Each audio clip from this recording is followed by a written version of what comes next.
ಬಾಲವಿಲ್ಲದ ಎತ್ತು. ಒಬ್ಬ ರೈತನ ಬಳಿ 2 ಎತ್ತುಗಳಿದ್ದವು. ಅವುಗಳಲ್ಲಿ ಒಂದು ಬಾಲವಿರುವ ಎತ್ತು, ಮತ್ತೊಂದು ಬಾಲವಿಲ್ಲದ ಎತ್ತು. ಬಾಲವುಳ್ಳ ಎತ್ತು ಯಾವಾಗಲೂ ಬಾಲವಿಲ್ಲದ ಎತ್ತನ್ನು ಗೇಲಿ ಮಾಡುತ್ತಿತ್ತು.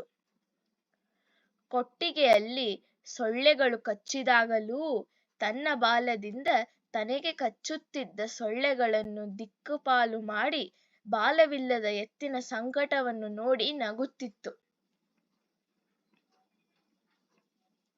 ಒಂದು ದಿನ ರೈತ ಧಾನ್ಯಗಳನ್ನು ಗಿರಣಿ ಮಾಡಿಸಿಕೊಂಡು ಬರುವುದಕ್ಕಾಗಿ ಎತ್ತಿನ ಬಂಡಿಯನ್ನು ಹೂಡಿದ. ದಾರಿಯಲ್ಲಿ ಬಂಡಿ ಸಾಗುತ್ತಿರುವಾಗ ಬಾಲವಿಲ್ಲದ ಎತ್ತು ಬಾಲವಿರುವ ಎತ್ತಿಗೆ, "ನೋಡು, ನಮ್ಮ ಒಡೆಯನ ಮುಖದ ಮೇಲೆ ಸೊಳ್ಳೆಯೊಂದು ಕೂತು ರಕ್ತ ಹೀರುತ್ತಿದೆ. ನನ್ನ ಬಳಿ ಬಾಲವಿದ್ದರೆ ಓಡಿಸುತ್ತಿದ್ದೆ. ನಮ್ಮೊಡೆಯನ ಮೇಲೆ ಮಮಕಾರವಿದ್ದರೆ ಆ ಸೊಳ್ಳೆಗೆ ನಿನ್ನ ಬಾಲದಿಂದ ಬಡಿದು ಓಡಿಸು" ಎಂದು ಹೇಳಿತು. ಬಾಲವಿರುವ ಎತ್ತು ವಿವೇಚನೆ ಇಲ್ಲದೆ ಆ ರೈತನ ಮುಖಕ್ಕೆ ಬಡಿಯಿತು. ಅದರಿಂದ ಸಿಟ್ಟಿಗೆದ್ದ ರೈತ ಕೋಲಿನಿಂದ 2 ಏಟು ಬಾರಿಸಿದ. ಬೇಗ ಹೋಗಲಿ ಎಂದು ಹೊಡೆಯುತ್ತಿರಬೇಕೆಂದು ಭಾವಿಸಿ ಓಡುವ ವೇಗವನ್ನು ಮತ್ತಷ್ಟು ಹೆಚ್ಚಿಸಿಕೊಂಡಿತು. ರೈತನು ನಿಯಂತ್ರಿಸಲು ಹಗ್ಗವನ್ನು ಎಳೆದೆಳೆದು ಕೈನೋವು ಬಂತು. ರೈತನ ಬಂಡಿ ನಿಯಂತ್ರಣ ತಪ್ಪಿ ಒಂದೆರಡು ಕಾಲುವೆಗೆ ಹೂತುಬಿಡ್ತು.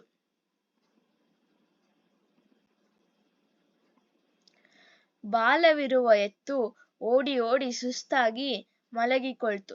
ಎಷ್ಟೇ ಹೊಡೆದರೂ ಹೊಡೆತಕ್ಕೆ ಮೈ ಒಡ್ಡುತ್ತಿತ್ತು. ಇದರಿಂದ ಬೇಸೆತ್ತ ರೈತ ತನ್ನ ಚೂಪಾದ ಹಲ್ಲಿನಿಂದ ಬಾಲವನ್ನು ಕಚ್ಚಿ ಗಾಯ ಮಾಡಿದ.